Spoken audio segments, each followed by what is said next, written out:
শুভ সকাল বন্ধুরা, রেডি হয়ে গেছি। অনেক দিন পর এই বেরোনোর সময় তোমাদের সঙ্গে কথা বলছি। এখন বাজে হচ্ছে 10টা 10। তো কাজকর্ম হয়ে গেছে, রান্নাবান্না হয়ে গেছে। কী কী রান্না করেছি সেগুলো পরে তোমাদের সঙ্গে শেয়ার করব। তো এখন বেরোতে হবে কাজে, পুরো রেডি। তোমাদের সঙ্গে কথা বলেই কিন্তু বেরিয়ে পড়ব।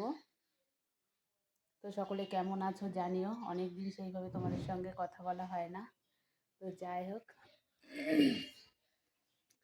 আর সকাল সকাল আজকে এই দেখো তারা মায়ের ফটোটা এখানে টানানো হয়েছে। দাদারা এসেছিলো তখন দিয়ে গেছিলো, ফটোটা আর টানানো হয়নি। আজকে এখানে রাখা হয়েছে, অন্য একটা জায়গায় রাখবো ভেবেছি। আর এই যে চলে এসেছে। গুড মর্নিং বলো। Good morning. তো চলো এখন আমি বাড়ি যাবে এখন আমি কাজে। বেরোবো কাজে, আর মেয়ে থাকবে বাড়িতে। ওর তো এখন টানা ছুটি চলছে। চলো টাটা, পরে কথা